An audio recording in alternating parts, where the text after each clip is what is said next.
Hello সবাইকে। প্রতিদিনের ব্যস্ততম জীবন কাটিয়ে মাঝে মাঝে ইচ্ছে করে বেরিয়ে পড়তে। রন্ডা বার্নের লেখা জাদু বইতে ১৩তম দিনের টাস্ক ছিল ১০টি ইচ্ছে লেখার। তার মধ্যে আমার একটা ইচ্ছে ছিল বাবা মা শ্বশুর শাশুড়ি সন্তান সবাইকে নিয়ে ভারত ভ্রমণে বেরোবো। সেই ইচ্ছেটা ২০২৩ সালের পূর্ণ হতে শুরু করেছিল।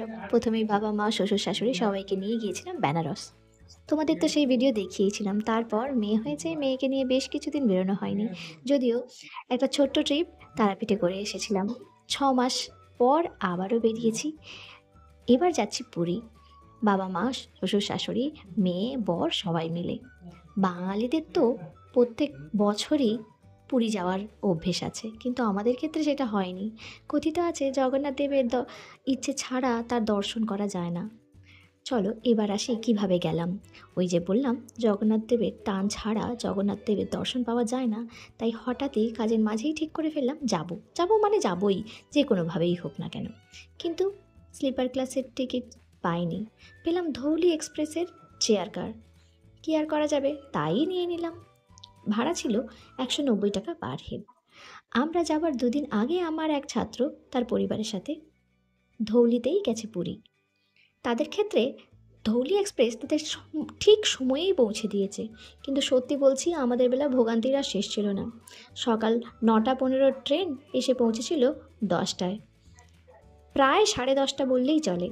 ট্রেন ছাড়তে ছাড়তে ১১টা ১০ বেজে গিয়েছিল। সকালে ট্রেন থাকলে বসে যেতে হয় ঠিকই, কিন্তু ট্রেন থেকে বাইরের দৃশ্য দেখতে দারুণ লাগে। আর ওড়িশার এই প্রাকৃতিক দৃশ্য দেখে মনটা পুরো ভরে গেছিল। আমাদের পৌঁছাতে ঠিক ৮:৩০ বেজেছিল, যেটা রাইট টাইম ছিল ৬:৩০। ২ ঘন্টা লেট। এরপর ছিল অটো বা টোটো খোঁজার পালা। আমরা ছিলাম ৬ জন, আমার মেয়েকে নিয়ে ৭ জন। স্টেশনের কাছে অটোওয়ালারা বেশ বার্গেনিং করে এবং সহজে যেতে চায় না। আমরা হোটেলের নাম বলেছিলাম, তারপর কোনো অটোওয়ালা ৪০০ টাকা, কোনো অটোওয়ালা যেতে চায়নি, কোনো অটোওয়ালা তার থেকেও বেশি। তারপর ৩০০ টাকায় এক অটোওয়ালা দাদা রাজি হন এবং সেই অটো ধরে আমরা যাই আমাদের হোটেলে। আগেই হোটেলটা বুক করা ছিল, যেটা আমি বলছিলাম যে আমার এক ছাত্র দুদিন আগে পুরীতে পৌঁছেছে, তার বাবা সেই হোটেল বুক করে রেখেছিলেন। আমাদের হোটেলের নাম কৃষ্ণনন্দ ধাম, যেটা মারুতি হ্যান্ডলুম গার্মেন্ট দোকানের ঠিক ওপরে। এক একটা রুমের ভাড়া ১২০০ টাকা করে। যদিও আমাদের রুমের সাথে রান্নাঘর ছিল না, মানে নিইনি। তবে ওই হোটেলে রান্নাঘর সহ রুম পাওয়া যায়। পুরোতে তো এটা আমরা সবাই জানি যে নিজেদের মতো রান্না করে খাওয়া যায়। তো সেই রকম এই হোটেলেও সেরকম রুম আছে, কিন্তু আমরা সেটা নিইনি। আমরা আসলে বেড়াতে গিয়েও আর রান্না করতে ইচ্ছে করেনি। রুমে গিয়ে ব্যাগপত্র রেখে আমরা বাইরে এসে খাওয়া দাওয়াটা সেরে নিলাম। আর মেয়ের জন্য একটা রুটি নিয়ে এসেছিলাম। আমাদের হোটেলের উল্টো দিকেই একটা রেস্টুরেন্ট আছে, যেটার নাম নবান্ন রেস্টুরেন্ট। আসলে ওড়িশাতে গিয়েও পশ্চিমবঙ্গের মুখ্যমন্ত্রীকে ঠিকঠাকভাবে ভুলতে পারছিলাম না। যাই হোক, নবান্ন রেস্টুরেন্টে ভেজ থালি শুরু হয়েছে ১০০ টাকা থেকে। এছাড়াও ইচ্ছে মতো যে কোনো থালি নেওয়া যায়। আমি মেনু কার্ডটা দেখিয়ে দিচ্ছি। তবে ওদের কাঁকড়ার কোনো রেসিপি ছিল না, যেটার ইচ্ছে আমার পূরণ হয়নি। আমার ইচ্ছে ছিল কাঁকড়া খাওয়ার, কিন্তু সেটা হয়নি। পরদিন সকালবেলা হোটেলে মেয়ের কুকারটা চা দিয়ে উদ্বোধন করলাম। সবাই লাল চা খেয়ে সকাল সকাল মেয়ের কুকারটা চায়ের দিয়ে উদ্বোধন করে নিলাম। তারপর বাবা এখানে কিছু জামাকাপড় মিলছিল মেলার ব্যবস্থা করে নিয়েছে। আর আমি রেডি হচ্ছিলাম বিচের উদ্দেশ্যে যাব বলে। ভোরবেলায় নাকি আমার বাবা মা শাশুড়ি মা গিয়েছিলেন বিচে। তারা সূর্যোদয় দেখে এসেছেন। আর আমার কি আফসোস তোমাদের কি বলবো, যে আমায় ডেকে নিয়ে যাওনি কেন। আসলে বাবা মা ভেবেছিলেন যে আমরা হয়তো ঘুমোচ্ছি, আর ডেকে নিয়ে যাননি। ব্যাস, এই শুনে আমিও বায়না শুরু করলাম, চলো আমাকেও বিচে নিয়ে যেতে হবে। তারপর আমি, বর আর মেয়ে সেজে গুজে রেডি হয়ে গেলাম বিচে যাব বলে। বিচ থেকে ফিরে আমরা লোকাল সাইট সিনে গিয়েছিলাম। বিচ থেকে ফিরে টিফিন খেয়ে আমরা লোকাল সাইট সিনে বেরিয়ে পড়েছিলাম। প্রথমে গিয়েছিলাম একটি বৌদ্ধ মন্দিরে। তারপর গিয়েছিলাম জগন্নাথ দেবের মাসি বাড়ি, যেটা কিনা বন্ধ। এটা করোনার আগে থেকেই বন্ধ। তাই তোমরা যখন যাবে অকারণ এটা গিয়ে লাভ নেই। বিশেষ দিনে খোলে, যদি জানতে পারো যে খোলা আছে তবেই যেও, নয়তো যেও না। টোটোওয়ালা আমাদের কাছ থেকে পুরো ভাড়া নিয়েছিল 1000 টাকা, যেখানে কিছু সাইট সিন ছিল, অনেক কিছুই মানে আমরা যেটা ভেবেছিলাম যে সব কিছুই দেখাবে, সেই ক্ষেত্রে সেটা কিন্তু ঘটেনি। তাই আমি তোমাদেরকে বলছি, যখন যাবে ইউটিউব দেখে কি কি সাইট সিন করবে সেটা লিস্ট করে নিয়ে এবং টোটোওয়ালার সঙ্গে ঠিকঠাকভাবে কথা বলে নেবে যে এই জায়গা দেখব, এই জায়গা দেখব না। না হলে কিন্তু একটা ঝামেলার সৃষ্টি হবে, সেটাতে তোমাদেরই লস হবে, যেটা আমাদের হয়েছে। আমরা গিয়েছিলাম কুলাদানন্দ ব্রহ্মচারী আশ্রম, তারপর গিয়েছিলাম নরেন্দ্র সরোবর বা নরেন্দ্র পুষ্করণী। এটা ওড়িশার একটা হোলি পন্ড যাকে বলে, মানে পবিত্র ঝিল বলা যেতে পারে। তো এখানে 10 টাকা করে টিকিট কেটে ঢুকতে হয়েছিল, যেখানে একটা মন্দির ছিল, ভেতরে বিভিন্ন ঠাকুর ছিল। ওখানে ছবি তোলা নিষেধ ছিল, তাই আমি আর ছবি তুলতে পারিনি। তো এখানটা একটা মনোরম দৃশ্য রয়েছে, অবশ্যই একটা শান্তির পরিবেশ রয়েছে। এই জায়গাটা কিন্তু তোমরা যেতে পারো অবশ্যই। এরপর ছিল গুপ্ত বৃন্দাবন। গুপ্ত বৃন্দাবনের ভেতরে আমরা ঢুকিনি, এখানেও 10 টাকা করে টিকিট ছিল। তারপর অটোওয়ালা আমাদেরকে অন্য আরও কিছু মন্দিরে ঘোরাতে চাইছিল, কিন্তু বেশিরভাগ মন্দিরই বন্ধ হয়ে গেছিলো, তাই আমরা আর কোনো মন্দিরে যেতে চাইনি। আমরা যেতে চেয়েছিলাম গোল্ডেন বিচে, কিন্তু অটোওয়ালা বেশ ঝামেলা করার পর রাজি হয়েছিলেন। গোল্ডেন বিচে টিকিট কেটে ঢুকতে হয়। টিকিট 3 ঘন্টার জন্য টিকিটের দাম হচ্ছে 20 টাকা, আর সারাদিনের ভাড়া হচ্ছে 50 টাকা। এবং আরও বেশিক্ষণ, মানে দিন ছাড়াও যদি রাতের দিকে থাকা যায়, সেটার ভাড়া হচ্ছে 100 টাকা। গোল্ডেন বিচ সত্যিই খুব পরিষ্কার একটা বিচ। সাইট সিনের পর খাওয়া দাওয়া শেষ করে বিকেলের দিকে আমি শাড়ি পরে রেডি হয়ে গেছি জগন্নাথ দেবের মন্দিরে যাব বলে। আবারও একটা অটো ধরে নিয়েছি, যেই অটো ভাড়া ছিল পার হেড 30 টাকা করে, মানে আমরা 6 জন 180 টাকা পড়েছিল। তবে মন্দিরের বেশ কিছুটা আগে ওরা কিন্তু আমাদের ছেড়ে দিয়েছিল, বলেছিল মন্দির প্রায় 1 কিলোমিটার, কিন্তু না, ওই হাফ কিলোমিটারও হবে না, যেখানে আমাদের ছেড়েছিলেন তার থেকে হাফ কিলোমিটারও হবে না, একটু হেঁটেই মন্দির ছিল। দেখো, আমরা অটো থেকে নেমে হাঁটছি মন্দিরের উদ্দেশ্যে। মন্দিরের কাছে খাজা বিক্রি হচ্ছিল, অনেক খাজার দোকান ছিল এখানে। এখানেও অটো টোটো আছে, যেটা অটো যেখানে আমাদের নামিয়ে দিয়েছে সেখান থেকে আবারও অটো করে পৌঁছে যাওয়া যায়। আর এই দেখো, আমরা চলে এসেছি প্রত্যাশিত, মানে আমার প্রত্যাশিত জগন্নাথ মন্দিরে। মন্দির দেখে আমি তো ভীষণই এক্সাইটেড হয়ে গিয়েছিলাম, আর মন্দিরের ভিড় ছিল মারাত্মক। আমরা যেদিন গিয়েছিলাম সেদিন ছিল ভীম একাদশী। ভিড় হয়েছিল ঠিকই, কিন্তু ভীম একাদশীর দিন জগন্নাথ দেবের দর্শন পাওয়াই ভাগ্যের ব্যাপার। হোটেলে ফিরেই আবার বেরিয়েছি পরের দিন আমরা একটু দূরের সাইট সিনে যাব। সেখানে কোন গাড়িতে যাব গাড়ি ঠিক করতে, বাচ্চা নিয়ে ওটিডিসির বাসে যেতে ভরসা পাইনি, কারণ অত সকালে বাচ্চাকে রেডি করতে পারবো না। গাড়ি ঠিক করলাম, গাড়ি পরে বলছি গাড়ির ভাড়া কত ছিল। এখানে তারপর আমরা রাত্রির দিকটা একটু সমুদ্রের পাড়ে গিয়ে আমি এবং আমার হাজব্যান্ড দাঁড়িয়েছিলাম। ঠান্ডা হাওয়া দিচ্ছিল, আর এই সমুদ্রের গর্জন শুনতে এত ভালো লাগছিল। আর দূর থেকে সমুদ্র যখন মানে ঝাঁপিয়ে পড়ছে, তখন বেশ ভয়ও লাগছিল। পরদিন সকালবেলা আমি চলে গেছি সূর্যোদয় দেখব বলে, কিন্তু সূর্যোদয় দেখা না ভাগ্যের ব্যাপার, আমার কপালে ছিলই না, কারণ সেদিন ছিল মেঘলা আর সূর্য ওঠেইনি। মানে একেবারে অনেকটা বেলার পর দেখা গেল যে সূর্য মাথার ওপরে চলে এসেছে।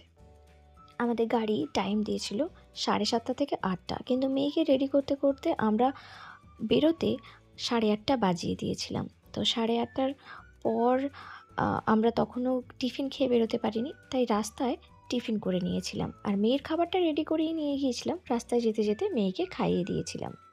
আবারও আমরা উড়িষ্যার বিভিন্ন প্রাকৃতিক সৌন্দর্য দেখতে দেখতে আমরা চলে যাচ্ছিলাম। আমরা যাচ্ছিলাম কোথায়? সবাই তো কোণারক যায়, নন্দনকানন যায়, কিন্তু আমরা যাচ্ছিলাম নীলমাধব দর্শনে। পুরী সি বিচ থেকে নীলমাধব মন্দিরের দূরত্ব 110 কিলোমিটার, যেটা গাড়িতে প্রায় সময় লেগেছিল 3 ঘন্টা বা তারও বেশি। এই হলো মন্দির। মন্দিরটার সামনের দিকটা কাজ চলছে, আর মন্দিরটা পুরোপুরি ঢালু টাইপের, মানে সোজাসুজি যে সিঁড়ি আছে সেই সিঁড়িগুলো যথেষ্ট কিন্তু ঢাল আছে। মানে বোঝা যাচ্ছে যে মানে পাহাড় যেমন উঁচু হয়, উঁচু ঠিক আছে, কিন্তু সিঁড়িগুলোতে যথেষ্ট ঢাল এবং উঠতে বেশ কষ্ট হয়েছিল। আর ছিল প্রচণ্ড রোদ্দুর। বাচ্চা নিয়ে এই রোদ্দুরে বেশ কষ্টই হচ্ছিল।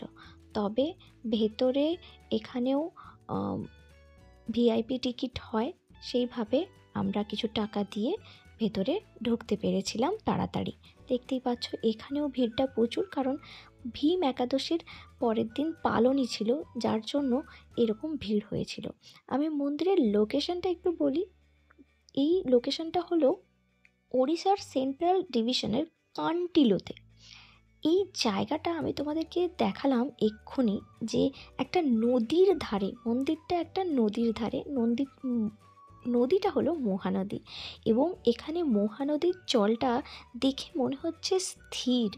আর মানে জলটা এতটা তীর তীর করছিল, এতটা সুন্দর, সত্যি মনটা ভরে যাবে। এই রোদ্দুরটা যদি না থাকতো না, সত্যিই মনটা ভরে যেত। আমরা মন্দিরে প্রবেশ করছি। মন্দিরের ভেতরে ছবি তোলা নিষেধ ছিল। নীলমাধব মন্দিরের পাশেই ছোট ছোট মন্দির ছিল, যেখানে রাধাকৃষ্ণ এবং ওখানকার কিছু দেবতার মূর্তি ছিল, যেগুলোর সব কিছু বুঝতে পারিনি। তো এবার আমি তোমাদেরকে দেখাই যে মন্দিরটা ঠিক কতটা সুন্দর, কতটা মনোরম।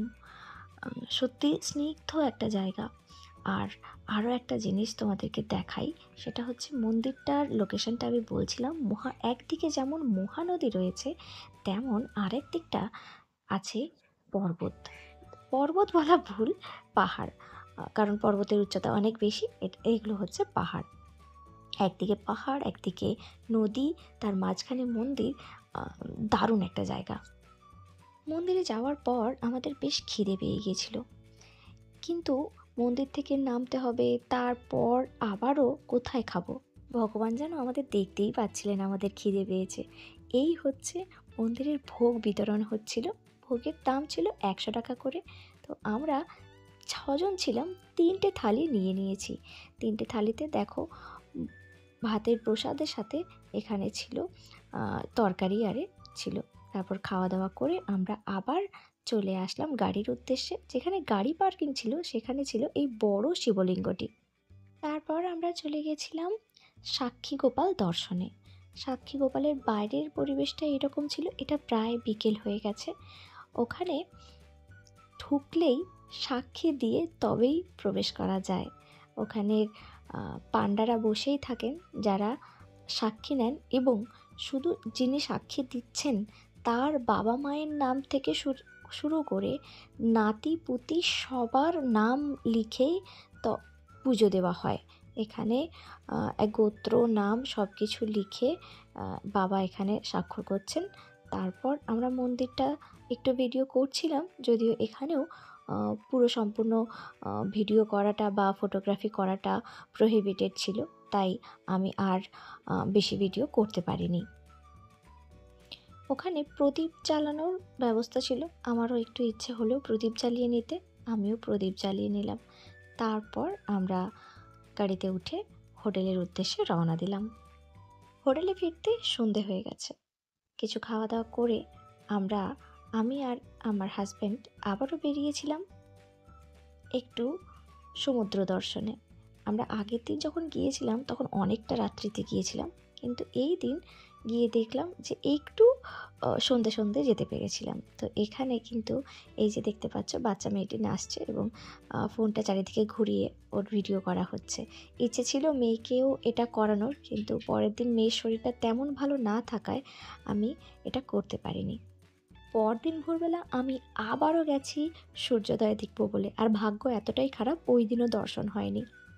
দেখো আমি এই কড়িগুলো নিয়ে কিছু ছবি তুলেছি আর ভিডিও করেছি, করে হোটেলে চলে এসেছি। আবার হোটেলে এসে সেজে গুজে রেডি হয়েছি, কিছু ছবি তুলবো সি বিচের ধারে, এবং আজকে স্নানের প্ল্যান আছে সমুদ্রে। এই প্রথমবার আমি সমুদ্র স্নান করব, ভীষণই এক্সাইটেড ছিলাম। আর এখানে আমি বলছিলাম যে আমি শুধু প্রত্যেক দিন সকালবেলা সাজছি আর সি বিচে যাচ্ছি, আর তো কোনো কাজ নেই। আগের দিন মেয়ে অন্য একটি বাচ্চার খেলনা নিয়ে খেলছিল, তো আমিও এই খেলনাটা ওর জন্য কিনে দিয়েছি। দেখো, ও কিন্তু বেশ খুশি খেলনাগুলো পেয়ে, নিজের মতো করে খেলতে শুরু করে দিয়েছে। সমুদ্র বিচে উট দেখে আমার ইচ্ছেই ছিল উটে চড়বো। বেনারসে গিয়ে বেনারসের উল্টো সাইডটা, মানে যেদিকে দশাশ্বমেধ ঘাট আছে তার উল্টো দিকটায় কিন্তু উট চড়া যায়। তো সেইবারে ওখানে গিয়ে উট চড়া হয়নি, একটু দুঃখ ছিল। তো এখানে এসে উটে চড়বো, আর আমি উটে উঠতে গিয়ে যথেষ্ট ভয় পেয়ে গেছি। আমি উঠে বসার পর আমার হাজব্যান্ডও উঠলো। ও ভয় পাচ্ছিল, কারণ আমি উঠে বসে আছি, যদি উটটা কোনোভাবে কিছু হয় তাহলে আমি পড়ে যাব। তারপর মেয়েকেও নিয়ে নেওয়া হয়েছে, মেয়ে ওর বাবার কাছে বসে পড়েছে। মেয়ে কিন্তু যথেষ্টই শান্ত ছিল, যে উট চড়ছে বলে বা দুলুনি হচ্ছে বলে ওকে আমি ভয় পেতে দেখিনি। শেষের দিকে মেয়ের একটু অস্বস্তি হওয়ার জন্য মেয়েকে প্রথমে নামিয়ে নিয়েছিলাম, আর আমরা দুজনে আরেকটু উঠে করে ঘুরে এসেছিলাম সমুদ্রের পাড়ে। দুই মা বাবাই স্নান করলো, আমি মেয়েকে নিয়ে একটু ফটোশ্যুট করছিলাম, সেই ফটো তোমাদের দেখাই। ওখানের ফটোগ্রাফার দিয়ে ছবি তোলালে সফট কপি 30 টাকা, আর সফট কপির সঙ্গে যদি ওরা হার্ড কপি দেয় তাহলে 50 টাকা করে। আমরা সফট কপি নিয়েছি, কারণ হার্ড কপি আমার তেমন একটা দরকার হয় না। সমুদ্র স্নান থেকে ফিরে আমরা গিয়েছিলাম খাজা কিনতে। এখানে কাকাতুয়ার দুটো দোকান আছে, কোনটা আসল আর কোনটা নকল বোঝা মুশকিল, তাই খেয়ে দেখে টেস্ট করেই কেনা ভালো। হতেই পারে যেটা হয়তো আসল দোকান নয় সেটারও টেস্ট ভালো হতেই পারে, তাই খেয়ে দেখে টেস্ট করে কেনাটাই বেশি ভালো। সেই দিন বিকেলে একটু বেরিয়েছিলাম লোকাল ফুড ট্রাই করতে। এখানে যদিও বাঙালিদের খাবারই বিক্রি হচ্ছিল কিছু। এটা ছিল ছানা ভাজা নাকি জানি না, তো এটা আমরা খেয়ে দেখেছি। এই যে দিদিকে দেখছো বিক্রি করতে, ইনি কিন্তু বাঙালি, আমাদের মেদিনীপুরের পাঁশকুড়ার মহিলা। ওনারা নিজেরা বাংলায় কথা বলতে শুনে আমার মনে হলো যে ওনারা বাঙালি, বলে আমি কথা বললাম এবং তখন জানতে পারলাম সত্যিই বাঙালি। তো দাদা এখানে মালপোয়া ভাজছেন, এবং মালপোয়া আর ছানা ভাজা আমরা নিয়েছিলাম, যথেষ্ট সুন্দর খেতে। মালপোয়াগুলোর টেস্টও দারুণ ছিল, আমার তো বেশ খেতে ভালোই লেগেছে। আর সত্যি কথা বলতে মালপোয়া আমার ফেভারিট একটা মিষ্টি। এটা মানে যেরকমই হোক, নিজে বানিয়ে হোক, রাস্তায় হোক, সব রকমই ভালো লাগে। আবার গিয়েছিলাম কাকাতুয়ার দোকানে। এখানে একটা কাকাতুয়া, অরিজিনাল কাকাতুয়া রাখা আছে। একটা দোকানে অরিজিনাল কাকাতুয়া রাখা আছে, অনেকে বলে এটা আসল। আর একটা দোকানে অরিজিনাল কাকাতুয়া রাখা নেই। এখানে দেখো কাকাতুয়া লেখা আছে, ওদের কোনো শাখা নেই। আর একটা দোকান লিখেছে যে তারা হচ্ছে পুরনো দোকান। এ বড় কনফিউজিং একটা ব্যাপার, তাই বলছি দুটো দোকানেই খেয়ে দেখে তারপর টেস্ট করো যে কোনটা ভালো, তারপরে কেনার সিদ্ধান্ত নাও। তারপর লোকাল ফুডের মধ্যে আমি এখানে একটা দই বড়া টাইপের কিছু একটা নিয়েছিলাম, ঠিক জানি না এটাকে কি বলে। তো এইটার টেস্টও ছিল খুব ভালো। তারপর বিকেল বিকেল আবারও চলে গিয়েছিলাম সমুদ্রের পাড়ে। সমুদ্রের পাড়ে নৌকা চালাতে দেখেছিলাম। আর আমার তো ছবি তোলাটা একটা হবি, কিছু ছবি তুলেছিলাম বরকে দিয়ে। দেখো তোমরা ছবিগুলো কেমন হয়েছে অবশ্যই জানিও। তারপর সন্ধেবেলা গিয়েছিলাম মার্কেটে। পুরী সি বিচের কিছু দোকানে রয়েছি যেখানে যথেষ্ট কম দামে জিনিসপত্র পাওয়া যাচ্ছে। আমরা একটু দেখি জিনিসগুলোর দাম কেমন আছে। শপিংয়ের ভিডিও আমি তোমাদেরকে পরে দেখাবো, তার কারণ বেশ কিছু শপিং করেছি, সেগুলোর কি করেছি সেইগুলো নিয়ে আমি পরে দেখাবো। এখানে যথেষ্ট কম দামে অনেক কিছু জিনিস পাওয়া যাচ্ছে, সবাইকে গিফট দেওয়ার জিনিসও পাওয়া যাচ্ছে, সঙ্গে নিজের পছন্দ করা শোপিস বা আরও যাবতীয় কিছু কাজের জিনিসও অনেক কিছুই পাওয়া যাচ্ছিল। তোমাদেরকে ঝট করে দেখিয়ে দিই আমরা কি দেখছিলাম মার্কেটে। দেখো, শপিং করতে করতেই মনটা খারাপ হয়ে গিয়েছিল, কারণ তার পরের দিনে ছিল বাড়ি ফেরার পালা। পরদিন সকালবেলা একটা অটো ডেকে নিয়ে আমরা লাগেজ গোছাচ্ছিলাম। এবার দেখো আমরা হোটেল থেকে নিচে নেমে চলে এসেছি, লাগেজ তোলার পালা। এইবার সমুদ্রের পাড় দিয়ে অটোয় করে যখন যাচ্ছিলাম, সত্যিই মনটা খুব খারাপ হয়ে গেছিলো। আমাদের ফেরার সময় আমরা ধৌলি এক্সপ্রেসেই এসেছি। ধৌলি এক্সপ্রেস ছিল সকাল 10টা 25-এ। এবার আমরা সকালবেলা যেদিন বাড়ি থেকে যাচ্ছিলাম সেদিন অনেক খাবার দাবার রেডি করে নিয়ে যাচ্ছিলাম, কিন্তু ওখান থেকে আসার সময় কোনো খাবার দাবার রেডি করে নিয়ে আসতে পারিনি। তাই স্টেশনের কাছে কাছে কী খাবো কী খাবো, আমাদের এখানকার মতো এত খাবার সত্যিই পাওয়া যায় না, বাঙালিদের খাবার পাওয়া যায়ই না। তো তারপর একটা জায়গা থেকে ইডলি পেয়েছি, ইডলি অর্ডার দিয়েছি, ইডলি নিলাম। তারপর ট্রেনে ফিরছিলাম, ট্রেনে দেখো লোকাল মাজা কিনেছি। আবারও বাইরের প্রকৃতির দৃশ্য দেখতে দেখতে আসছি। এটা মহানদী, মহানদী পেরিয়ে যাচ্ছি। আমরা ভাবতেই পারিনি ধৌলি এক্সপ্রেস এইভাবে আমাদের ফাঁসিয়ে দেবে। সাঁতরাগাছিতে ঢোকার কথা ছিল 6টা 25-এ, তখন প্রায় 11:30 বাজে। আমরা তখনও পর্যন্ত আন্দুলে আটকে ছিলাম। তারপর দেখলাম যে অনেকে ফাঁকা ট্রেন পেয়ে রিলস বানাচ্ছিল। দেখো ওই যে একটি মেয়ে দাঁড়িয়ে আছে, ওটা রিলস বানাচ্ছে। বাড়ি ফিরতে প্রায় 1টা বেজে গিয়েছিল। বেড়াতে গেলে কিছু তো কষ্ট হয়েই থাকে, তাই এই ছোট্ট কষ্টটা মেনে নিতেই হবে। আর জায়গার সৌন্দর্য, প্রকৃতির সৌন্দর্য দেখে মনটা ভরে গেছে। এই ছোট্ট ভিডিও তোমাদের কেমন লাগলো অবশ্যই জানিও। আমার ভিডিও দেখার জন্য তোমাদেরকে অনেক থ্যাংক ইউ।